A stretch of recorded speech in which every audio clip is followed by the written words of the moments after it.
My name is Harold Oglesby. I'm a respiratory therapist in Savannah, Georgia. And I wanted to talk to you guys just briefly about how we use capnography at our facility.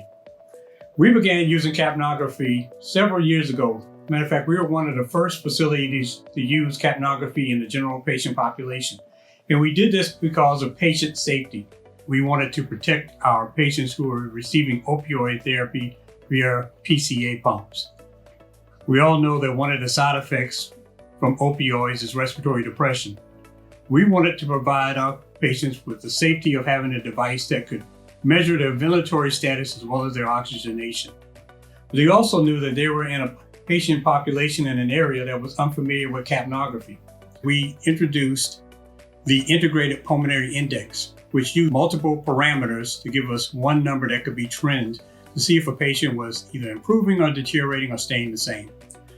For the staff member who was unfamiliar with using capnography, this was a win because they could look at one number and knew when they needed to put their hands and do hands-on physical assessment with patients who they thought might be deteriorating.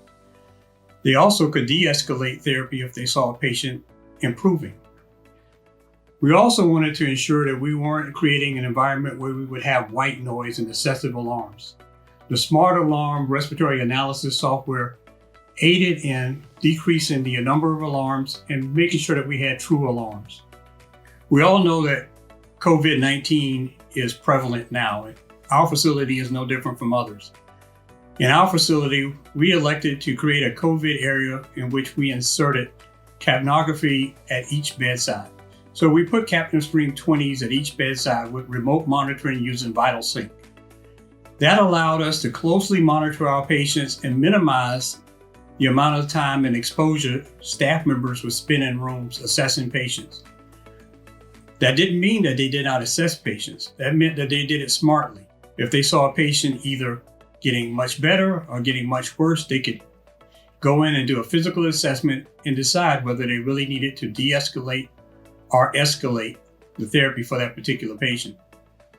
One of the key ingredients to making sure that our program was successful was having an interface between the device and the patient that was comfortable to the patient and also provided accurate information. To that end, the microscreen sampling line was a wonderful thing for us because it did just that. We also wanted to ensure that we weren't introducing bacteria or cross-contamination into the device. The 0.2 micron filter prevented patients' expiratory vapor and bacteria from entering the device, so it cut out that fear of cross-contamination. Those are the things that led us to believe that capnography was a win-win for us. And currently in our facility, we use capnography throughout. We use it in our emergency room, we use it in our procedure areas, ICU, CCU, and also in our general patient population. And we do it all for patient safety.